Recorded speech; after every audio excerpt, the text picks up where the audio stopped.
सास का घूंघट पार्ट 6। अब तक हमने देखा कि रात के अंधेरे में चुपके से सचिन देविका से माफी मांगने जाता है, लेकिन देविका कहती है, सचिन, मेरे लिए सबसे बड़ी चीज मेरा आत्मसम्मान है, इसलिए मैं तुम्हें माफ नहीं कर सकती। अब तुम यहां से जा सकते हो। देविका, एक बार मुझे मेरे बच्चे से तो मिलने दो। मैंने अभी तक उसे देखा भी नहीं है। कौन सा बच्चा सचिन? वही बच्चा जिसे तुमने और तुम्हारे बाप ने अपने घर के अंदर तक नहीं घुसने दिया। आज अचानक बच्चे की याद कैसे आ गई?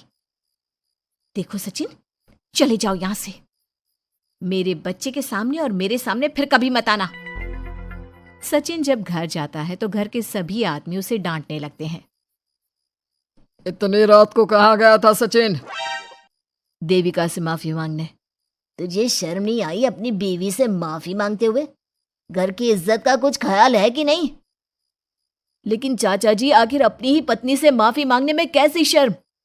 लो जी लो, नवाबजादे पूछ रहे हैं कि कैसी शर्म। अरे मुझे अभी तक यह समझ में नहीं आता कि देविका तेरी पत्नी है या तू देविका की पत्नी है। जीजा जी, पति पत्नी एक समान होते हैं और माफी मांगने से कोई छोटा बड़ा नहीं होता। काश मैंने पहले अपनी पत्नी का साथ दिया होता। आज मैं आखिरी बार आपको समझा रहा हूं कि आप सब भी अपनी पत्नियों से माफी मांग लो। देविका ने तो मुझे माफ नहीं किया, शायद माँ, चाची, भाभी और दीदी ही आप सबको माफ कर दे। सचिन सभी को समझाने की बहुत कोशिश करता है, लेकिन कोई भी उसकी बात नहीं सुनता। वहीं दूसरी ओर सुजाता के हाथ का बना खाना सारे गांव में फेमस हो गया था, तो उसने एक बहुत अच्छा सा होटल खोल दिया। देविका, मैं चाहती हूँ मेरे होटल की सबसे पहली ग्राहक तुम ही हो, क्योंकि तुम्हारी वजह से ही आज मैं अपना खुद का होटल खोल पाई हूँ। क्यों नहीं भाभी? लेकिन भाभी, आपको अब अपने होटल में ना सिर्फ इंडियन खाना बनाना है, बल्कि इटालियन, चाइनीज और फ्रेंच खाना भी बनाना होगा। सुजाता सभी औरतों को अपने होटल का खाना खिलाती है। खाना खाने के बाद कम्मो कहती है, अरे बहू, इतना अच्छा खाना तो मैं भी नहीं बना सकती। तू तो वो हो गई, क्या कहते हैं उसे? मास्टर शेफ चाची जी। हाँ, मास्टर शेफ। बहू, अब तेरा होटल चलेगा नहीं बल्कि दौड़ेगा। हाँ बहू, तूने सच में खाना बहुत स्वादिष्ट बनाया है। अब वीना बेटी, तुझे क्या करना है? अपना बुटीक कब खोलेगी? माँ, कल ही कर देती हूँ। दुकान और सिलाई मशीनों का सारा काम हो गया है और वर्कर भी आ जाएंगे। तो ठीक है, फिर अच्छे काम के लिए देर नहीं करनी चाहिए। देविका, मैं चाहती हूँ कि मेरी दुकान का इनॉग्रेशन तुम करो। आखिर तुम्हारी वजह से तो मेरा बुटीक खुल रहा है। अगले दिन वीना भी अपना बुटीक खोल लेती है। उसका बुटीक भी चलने लगता है। माँ, आजकल ना कस्टमर ज़्यादा हो गए हैं। बुटीक में जो वर्कर है वो वर्कर कम पड़ रहे हैं। मुझे और वर्कर की ज़रूरत है। बेटी, गांव में तो तुझे कोई मिलने से रहा। अच्छे वर्कर तो शहर से ही मिलेंगे। हमें भी कुछ लोगों की ज़रूरत है जो हमारे बर्तन शहर ले जाकर बेच सके। देविका बहू, अब तू ही कुछ कर।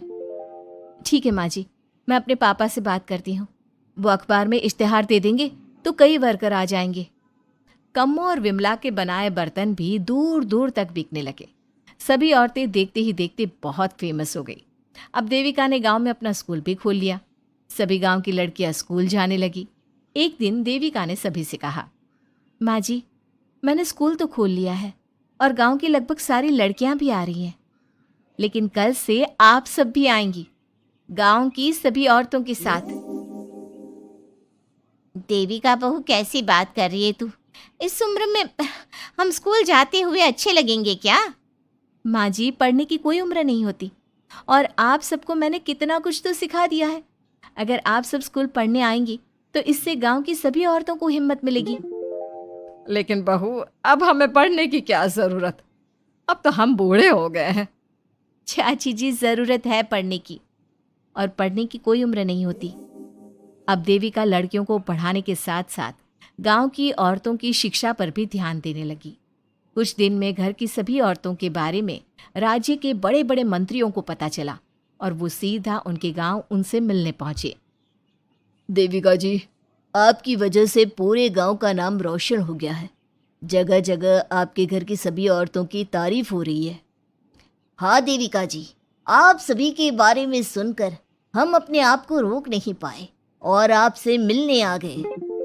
देविका जी, हम आपको और आपके घर की सभी औरतों को सम्मानित करना चाहते हैं और आपके स्कूल के लिए डोनेशन भी देना चाहते हैं। इस तरह मंत्री और गांव के सभी लोग देविका के साथ साथ उसके घर की सभी औरतों को प्रतीक चिन्ह देकर, फूलों की माला पहनाकर और शॉल देकर सम्मानित करते हैं। इसके अलावा देविका के स्कूल के लिए भी बहुत पैसा देते हैं। जिस पंचायत ने देविका के खिलाफ फैसला सुनाया था, उस पंचायत को अपने फैसले पर आज पछतावा हो रहा था। उधर घर के आदमियों की हालत और भी खराब हो रही है। बापू, चाचा जी, अब सचिन ने आपको समझाया था कि सबसे माफी मांग लेते हैं, तब आपने हमारी बात नहीं सुनी। अब देखिए, सभी का राज्य में कितना नाम हो रहा है। खुद मंत्री जी उनको सम्मानित करने आए हैं। बापू, मोहन और सचिन ठीक कह रहे हैं। हमारी हालत तो दिन पे दिन खराब होती जा रही है। ना तो हम घर का कोई काम कर पा रहे हैं और ना ही बाहर का। तुम लोग ज़रूरी बात सबसे आखिर में बताते हो। ये बात तुम लोग पहले भी तो बता सकते थे। भैया, हमें सबसे माफ़ी मांगनी चाहिए और सबको यहाँ बुला कर लाना चाहिए।